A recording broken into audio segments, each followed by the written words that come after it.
রাধে রাধে সবাইকে। তোমরা সবাই কেমন আছো? আশা করছি ভালো আছো, আর আমিও খুব ভালো আছি। মহানাজ ব্লগে তোমাদের অনেক অনেক স্বাগত নতুন একটা ভিডিওতে। আজকে সকালে ঘুম থেকে উঠে দেখলাম ওয়েদারটা একটু বেশ ভালো ভালো। তো আমি আজকে উঠে আমার মন করলো যে চলো একটু বাইরের দিকটাই দেখা যাক। তো আজকে রান্নাঘরে না গিয়ে আজকে গেটের কাছেই এলাম। দেখলাম নিউজ পেপার দিয়ে গেছে, তো নিউজ পেপারটাকে আমি তুলে রাখলাম। এতদিন আমি ফার্স্ট টাইম নিউজ পেপার উঠালাম, কারণ আমি মেনলি ঘুম থেকে উঠে আগে রান্নাঘরেই আসি। তো যাই হোক, ওখান থেকে নিউজ পেপারটাকে উঠিয়ে রেখে এবার আমি রান্নাঘরের আমার যে কাজবাজ সেগুলো করতে এলাম। দাদা আর ওর অফিস যাওয়ার ছিল, সেই জন্য ওদের জন্য রুটি আর তরকারি করে তারপরে আমি শুরু করলাম ঘরের কাজ বলতে গেলে দুদিন পরে যেহেতু আমাদের এখানে তিজ, সেই জন্য এবার ঘরের জিনিসপত্র সব সরিয়ে কোথায় কী রাখতে হবে, ঠাকুরটাকে কোথায় বসানো হবে, সেই সবগুলো ঠিক করতে হবে। তো আমি আগে বেডশিটটাকে ঠিকঠাক করে বিছানার উপরটাকে খানিক খালি করলাম।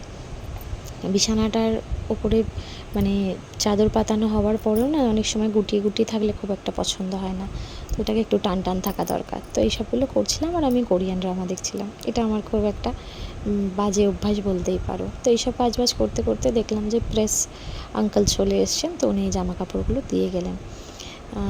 তো এগুলোকে আমি আলাদা আলাদা করলাম, কারণ ওরা আমার একসাথে থাকলে খুব সমস্যা হয়। আমি আমার জামা কাপড়গুলোকে আমার ওয়ার্ড্রোবে রাখবো আর ও আলমিরাতে সরিয়ে রাখবে, ওগুলোকে আলাদা করে রেখেছি। এবার এই সব জামা কাপড়গুলো দেখতে দেখতে আমার এটাই মনে হয় বারবার করে যে আমার কাছে তো কোনো ডার্ক কালারের জামা কাপড় নেই। তো আমার ততক্ষণে তার মধ্যে আমার এই রান্নাঘরের কাজবাজও হয়ে গেছে। আমি আজকে একটু ভাতও বসিয়েছিলাম বটে, কিন্তু ভাতটা না একটু অনেকটাই নরম নরম মতন হয়ে গেছিলো আজকে। ওই সব কাজবাজ করতে করতে অনেকটা দেরি হয়ে গেছিলো, তো ওই জন্য আমার তার মাঝখানে আমার ঝাড়ু পোছাও লাগানো হয়ে গেছিলো। ঘরের যেসব কাজবাজগুলো থাকে সেগুলো করে একা থাকতে গেলে যেটা হয়, এখন আমি স্নান করতে যাব।